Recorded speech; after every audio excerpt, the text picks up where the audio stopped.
Hello बच्चों, चलिए प्रश्न को देखते हैं। प्रश्न है, जल में क्षारीय मृदा धातुओं के सल्फेट की विलेयता का सही क्रम है।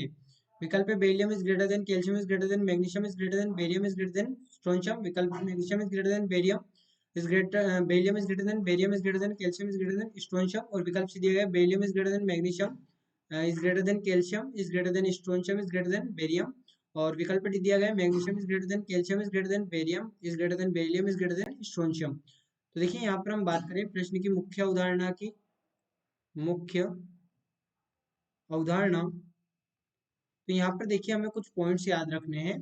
पहला पॉइंट तो क्या होगा कि यदि हमारे पास में जो आर माइनस, आर प्लस और आर माइनस है, इनका आकार यदि लगभग बराबर है, तो हमारे पास में यहाँ पर क्या होगा कि जो जालक ऊर्जा है, जालक ऊर्जा प्रभावी होगी। वहीं पर सेकंड केस हमें याद रखना है कि ये r plus r minus, second case हमें याद रखना है आर प्लस या तो बहुत बड़ा हो आर माइनस से, या फिर आर माइनस बहुत बड़ा हो, या आर माइनस बहुत बड़ा हो आर प्लस से। तो इस कंडीशन में जो हमारे पास यहाँ पर जालक ऊर्जा प्रभावी होगी, जालक ऊर्जा, और यहाँ पर होगी जलयोजन ऊर्जा प्रभावी, जलयोजन ऊर्जा प्रभावी होगी, प्रभावी। अब जालक ऊर्जा और जलयोजन ऊर्जा की बात हम क्यों कर रहे हैं, तो देखिए जो यहाँ पर विलेयता होती है, जल में विलेयता, ये समानुपाती होती है जलयोजन ऊर्जा के, जलयोजन ऊर्जा के, और व्युत्क्रमानुपाती होती है जालक ऊर्जा के, जालक ऊर्जा के। तो अब हमें ये देखना है कि हमें कौन से पॉइंट का उपयोग करना है। तो सबसे पहले तो हम यहाँ पर लिखे सल्फेट की बात की गई है, तो हम लिखेंगे बेरियम सल्फेट।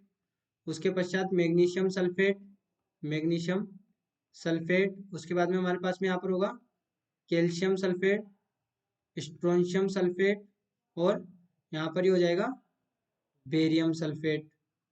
ये हमारे पास में यहाँ पर हमें दिए गए हैं। तो अब यहाँ पर ध्यान दें कि हमने क्या कहा कि जब R प्लस और R माइनस में बहुत ज्यादा अंतर होगा, तो बेरिलियम हमें पता है कि बहुत छोटा आयन होता है SO4 की तुलना में। यानी कि यहाँ पर क्या है, R plus is very very less than R negative. यानी कि यहाँ पर क्या प्रभावी होगा, यहाँ पर जल योजन ऊर्जा प्रभावी होगी, जल योजन ऊर्जा प्रभावी। और यहाँ पर देखें तो यहाँ पर R प्लस लगभग बराबर हो जाता है R माइनस के, तो यहाँ पर क्या प्रभावी होगा, यहाँ पर जालक ऊर्जा प्रभावी होगी, जालक ऊर्जा प्रभावी। तो अब यहाँ पर समझे कि जैसे जैसे हम बेरिलियम से सल्फेट की ओर यहाँ पर बेरिलियम से बेरियम की ओर चलेंगे, तो क्या होगा कि आयन जो हमारे पास में धन आयन है आर प्लस, क्योंकि SO4 2 माइनस आयन तो यहाँ पर स्टेबल है, ये तो बदल नहीं रहा, तो आर प्लस आयन का आकार, आयन का आकार बढ़ेगा।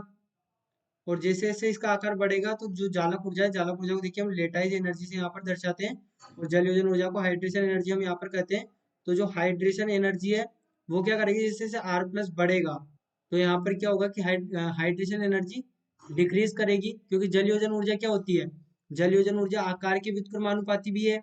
जल योजन ऊर्जा, जल योजन ऊर्जा आकार के व्युत्क्रमानुपाती है। फिर इसे हम इस प्रकार से ही यहाँ पर समझें, हमें यहाँ पर इस प्रकार से ज्यादा सही रहेगा कि जैसे जैसे आयन का आकार बढ़ रहा है, जलयोजन ऊर्जा घटती जा रही है, जालक ऊर्जा यहाँ पर, ये भी जालक ऊर्जा भी घटेगी, लेकिन अल्टीमेटली यहाँ पर प्रभावित तो जालक ऊर्जा ही है।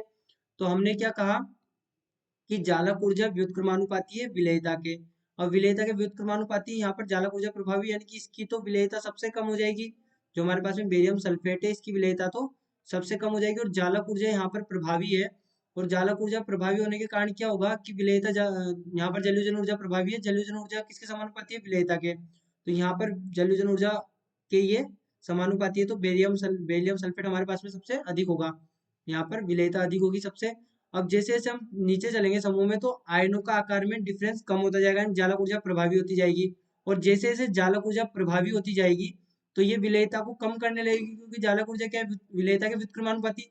अब इधर जाने पर जालक ऊर्जा प्रभावी होती जा रही है, जलयोजन ऊर्जा अप्रभावी होती जा रही है, तो जालक ऊर्जा के प्रभावी होने के कारण इनकी जो विलेयता है वो कम होती जा रही है। तो ये हमारे पास में किसका क्रम आ गया, जल में, जल में विलेयता का, ये हमारे पास में जल में विलेयता का क्रम हो गया।